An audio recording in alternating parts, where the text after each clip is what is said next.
Hello book lovers, and welcome back or welcome to Natcat's Bookish Cafe. Today I am here to do my December mid-month check-in. Alright guys, so I feel like it's been a couple months since I've done a mid-month check-in. So if you are new here, essentially the mid-month check-in, I talk about all the books that I have read in the first half of the month, which this month happens to be 4 books. Then I talk a little bit about the books that I am currently reading and the ones that I would still like to complete by the end of the month. In this specific video, I do talk about the books in the order in which I read them instead of reviewing them from lowest rated to highest rated, as I do in my end of month check-in. A couple things before we get started. One, the weather today has been pretty crazy. Every once in a while the rain comes down really hard, and our little gutter drain is right in the corner of my room, on the outside of the house, obviously not in my room, but if you hear it, I apologize. Also, the dryer is going, so if you can hear that also, I apologize. Thirdly, this is Krampus, also known as the Anti-Santy. He is from European folklore. You know, if you're naughty, he will stuff you in a sack instead of Santa coming around. So just wanted to let you know that I, in fact, do not have a demon on my clothes, but that well, maybe he's kind of slightly demonic, but I am still dressing Christmassy and festively, just the slightly darker side of the holidays. But without further ado, like I said, I have 4 books to talk about that I have completed so far, so let's go ahead and jump into those reviews. I will say that I have been vlogging my weekly experiences. I am hoping that by the time you are seeing this video, the first week's vlog will be up. That being said, I probably won't go too in depth about my feelings for any of these books just because I talk about them a lot in the vlog. I'm actually going to talk about the first 2 books together because they are in the same series, and that is going to be episode 12 and 13 of Cole McCade's Criminal Intentions series. It is called The Hatter's Game Part 1 and Part 2. So I've gone ahead and finished up season 1 of this series. Very excited already to jump into season 2. I need to go ahead and get around to purchasing those books for myself, but for now I went ahead and rated part 1 5 stars, and I went ahead and rated part 2 4.5 stars.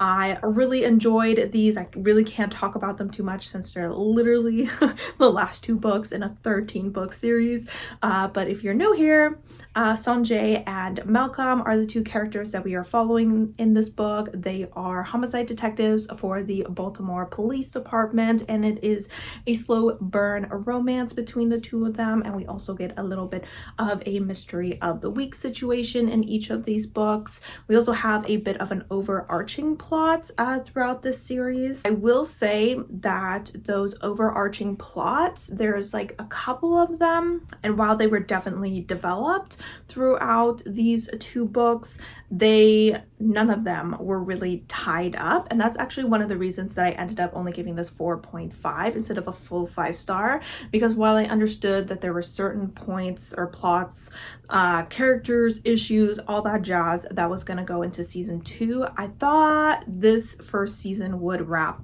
something up, and it kind of didn't. So I was kind of left like a little confused as to why we were considering this the end of a season instead of just continuing on with the series, because it seems like that's kind of what we're going to be doing. But no complaints from me, especially since it seems like we will be continuing to spend time with these characters. I continue to absolutely love them and their relationship. They were definitely facing some difficulties in their relationship in these last couple of books because there were forces working against them, but as always, our 2 boys are just meant to be together, and I just loved seeing them work through that and fight for themselves and for their rights to be in a happy relationship together. So I had a great time with the series. These books were gifted to me by a subscriber, so thank you very much, so that I could finish off the series. A great way to start start my December month. Up next, I read Providence Girls by Morgan Dante, and this is a book that I had on my Kindle, and Lord knows I suck at reading books on my Kindle, so look at me go. I'm pretty sure this is like only the 5th book all year that I read off of my Kindle, and my goal was to read 10, so we did not achieve that goal. But this is a historical, sapphic, kind of fantasy horror story. I ended up giving this a solid 4 stars. In this book, we are following Vin and Ozzy. Vin grew up in a rather poor and highly religious town with a very abusive father. She is, I believe, about 36, 37 in this book, and is the mother of 2 boys. Kind of hesitant to call them that because they're kind of the children of gods and so not fully human. But one day her town plans to burn her at the pyre to, you know, appease their gods or whatever, and one of her sons helps her escape. She's running through the woods for a few days and eventually she collapses from exhaustion, and our other character Ozzy ends up finding her and bringing her back to her home, and there she kind of nurses her back to health, and the two of them pretty instantly have a pretty strong connection to each other. I would not say that this is like an insta lust or an insta romance or an insta love kind of situation or anything. It's just very clear that both of these women come from very traumatic backgrounds. They both have really crappy father figures, and they have just been used and abused their entire life, and it seems that they really quickly saw a kindred spirit in each other and just really wanted to bond and just form this relationship of friendship that eventually turns into something romantic. What complicates things is the fact that Ozzy is transforming into a deep one, which is essentially a eldritch sea creature. So she is going through a very painful metamorphosis, I guess you could say, and she is trying really hard to postpone that as much as possible. Usually they would finish their transformation by returning to the sea, but she wants to stay with Vin for as long as possible, even though it is causing her pain. And Vin is wanting her to stay because for the first time she has found someone who really loves her, but she also feels a lot of guilt around the fact that her lover is suffering so much because she's not where she really needs to be. So I really enjoyed the writing of the story. I really enjoyed the way that the trauma of these women was explored. Both of them kind of handled trauma rather differently, and that did cause a little bit of issues within their relationship until they kind of sat down and had that discussion and kind of apologized and kind of started to realize that neither of them was handling their past to the best of their capacity, and that they needed to change the way that they handled it. This is written in a epistolary format. Essentially, we are reading Ozzy's letters from when they first met. She's kind of losing her humanity more and more, and she knows that her time to leave is coming, and so she's writing these letters to Vin kind of as a farewell till we meet again situation. And then 15 years in the future, we are reading Vin's point of view, where she has these letters from Ozzy. Ozzy said, live your life, and once you have, read them. And Vin is like, okay, I've kind of lived a good life, I'm getting older, I'm ready to read these letters, but before I do, I want to write our story myself. So, you know, we're getting their experience with their relationship through both of their points of view, and I thought that that was very well done. So great writing, interesting characters, lots of trauma, especially when it comes to the abuse at the hands of men. And I am not really sure why I couldn't give this a higher rating. I kind of felt like there was just a slight disconnect between me and the story that kept me from feeling fully attached to the characters. There were a lot of scenes where things happened where I felt like I should be crying. You know, they were just really heartbreaking, and while I was definitely upset on the behalf of our characters, my eyes were completely dry. So I felt like there was just something missing for me. I can't quite put my finger on it, but overall, I would highly recommend this story. The next book I read, I went ahead and got my KU subscription. So this is available on KU, and that is called The Road Home by Christina Berry. This is technically the second book in a companion series. In the beginning of the book, I definitely felt that just a little bit when it came to the dynamics of our characters. I kind of felt like I should know who these people are. I should kind of know the backstory here. I didn't. That's on me, obviously. But this is a book written by an Indigenous author, and it features a Indigenous man who is in a rock band in Austin, Texas. And at the beginning of this book, one of his best friends, Ari, she gets hit by a car, and she's fine. Not really. I mean, she's pretty banged up, but she's alive and well, and, you know, getting up and recovering and all of that jazz. But he is someone who lost his entire family to a drunk driver when he was, I believe, 14 years old. And just having his best friend get into a car accident like this has kind of triggered that trauma to resurface for him. And the complicated thing is, so Ari is dating a guy named Alex, and she is married to a guy named Greg. But Greg and Ari decided to open up their relationship, and Ari met Alex. And so Greg, I'm pretty sure his name's Greg, Greg and Ari are gonna go through a divorce. Jake, our main character, feels very complicated about that. He's obviously happy for Ari that she found this, but he's also friends with Greg, and he's kind of like, okay. You know, it's hard to watch a friend go through a divorce. The complicated thing is that he falls into bed and starts to form a really strong connection with Nicole, who is the girl that Alex left to be with Ari. So there is like a little bit of tension there. Luckily, it's relatively quickly resolved. I was worried that there would be a lot of catfighting between the women. That was not the case whatsoever, so thank goodness for that. But essentially, he and Nicole trying to form a relationship, but Nicole, having had a man just leave her and having had some traumatic experiences with men in the past, is acting very cold and distant. But one day he gets the opportunity to travel with one of his favorite rock bands, an Irish band named Mammoth, and he goes on tour with them. And while he's on tour with them, he just really connects with Nicole over text and phone calls. It kind of seems like the distance is allowing her to open up a little bit more. And on top of that, he actually goes to the Cherokee Reservation for the first time since his family died like 20 years ago, and kind of starts that healing process that he never got because he just never confronted that pain. He never confronted his uncle, who kind of left after the death of his family because he kind of joined the army. He was just like, I can't handle it, I gotta go.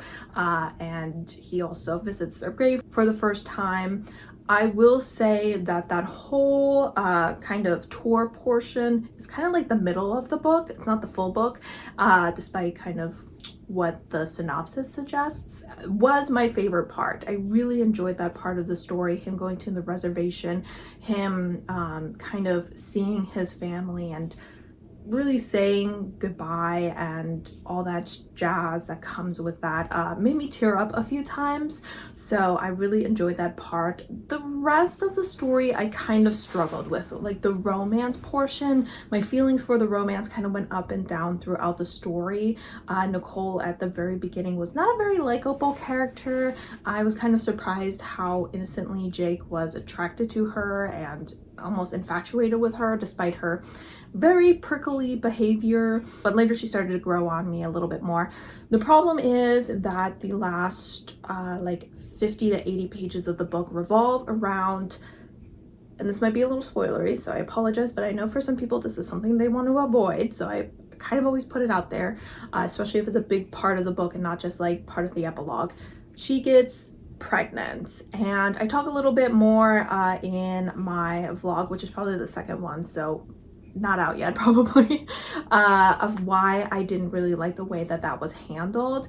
And overall, I just felt like that whole ending of the book ended up feeling very cheesy, very hallmarky, but with smut, and it just kind of was weird. It just wasn't like the way that I like my romances to be. I will say that this is the first time I've picked up a contemporary romance since I decided I was in a bit of a contemporary romance slump. I mean, before this, I DNF'd 4 contemporary romances, so at least I didn't DNF this one, but I did end up giving it 3 stars, which is a little bit on the low side. I will say it's a high 3-star, almost a 3.5, but I decided to go with a 3 just because that whole pregnancy thing and just the cleaning up your life and just living the family life kind of situation felt a little weird for me. Like, our character, he was a smoker and he just one day decided to quit smoking. Like, he literally took his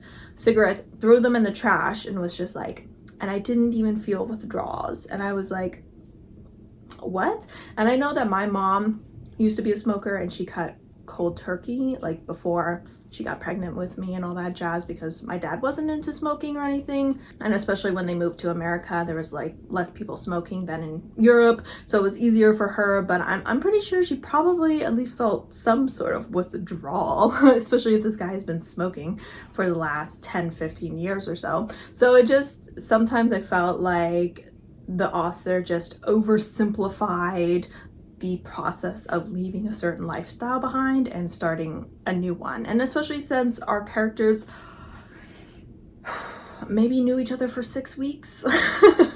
this whole change in character happens within a 6-week span, so it's just a little unrealistic and left me scratching my head a little bit like, okay. A little bit of whiplash there. But yeah, so I mean, I wouldn't say it was a terrible book, but I did decide that maybe this author wasn't writing the romances that really speak to me personally. But if you are looking for some books that are written by an Indigenous author that are in the romance genre, then I think you should give it a try, because there's definitely aspects of the story that I really did enjoy. All right, guys, so those are the 4 books that I have read so far. I love how I said I'm gonna make this really quick, and it's been almost 20 minutes of me sitting here chatting, so not that quick as usual.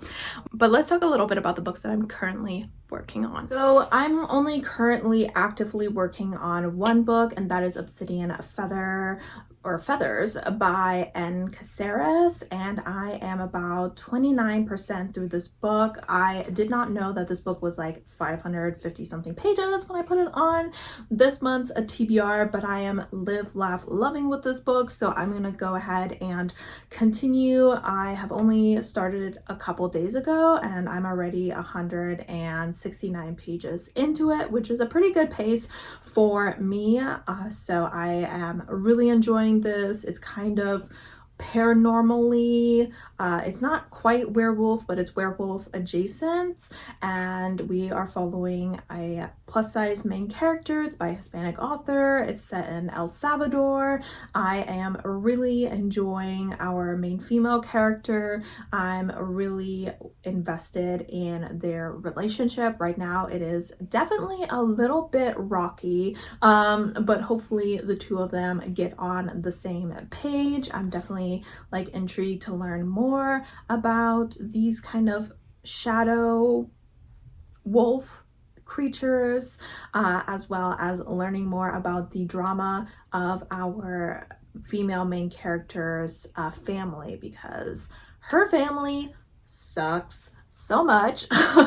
So I'm hoping they get punched in the face by a shadow wolf at some point, because I do not like them at all. So I'm having a really great time with that. Highly suggest, even though I'm only 29% through it. Hopefully it doesn't go downhill at any point, but for now, having a blast.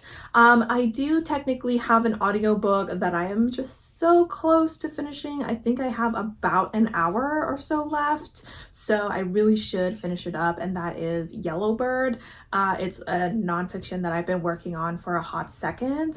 I was actually hoping to read this and a couple of other audiobooks to just, wrap up a couple goals for the month, but I'm just not in the audiobook mood, so I'm not sure if that'll happen. At the very least, I will finish this book by the end of the year, but as for the other audiobooks that I kind of put on hold for myself, that may just not happen. So this is the audiobook that I've been working on since maybe October, and I will be finishing this month. And then this is kind of what my bingo board looks like. As you can see, once I finish Obsidian Feathers, I will go ahead and have my first bingo. Very exciting.